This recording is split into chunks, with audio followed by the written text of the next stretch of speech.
Atidap, kailan kaya yung guidelines lalabas sa Enhanced Caregiver Program? Yun po yung wala akong alam. Hindi pa natin alam kung kailan nilalabas ng IRCC, and possibly within the year sa 2025. Kasi yun yung sabi nila na 2025 bubuksan ng program ng Enhanced Caregiver Program. Yun yung PR when you land Canada. So yun. Pero as to the months, hindi ko po alam. Wala pong sinasabi. Wala pa pong public policy. Because last year, di ba, yung program na nag-end nung June, 5 years kasi yun, June siya. So, June 2019, June 2019, 20, 21, 22, 23, 24. So, pagka 5 years, nag-end siya nung June din. So, I don't know which month, but it's within the month of 2025. So, next year yan. So, as to how, what month, yun yung tanong na hindi ko po masasagot kung kailan.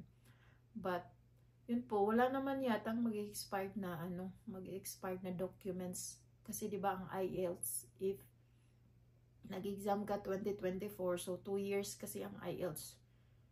2 years, so 2025, 2026 pa mag-expire, so it's okay. Yun naman yung pinakamahal sa requirements. And tsaka yung WES, yung ECA, Educational Credential Assessment. 5 years naman yun, so that is okay actually.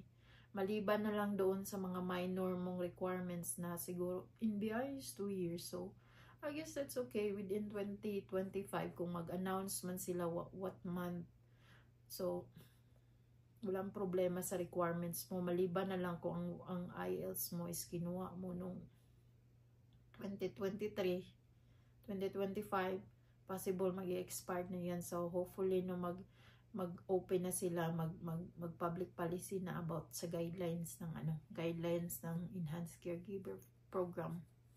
So yun lang, praying lang, continue and be ready sa requirements kasi pagbukas niyan po mabilis mapuno. So yun po.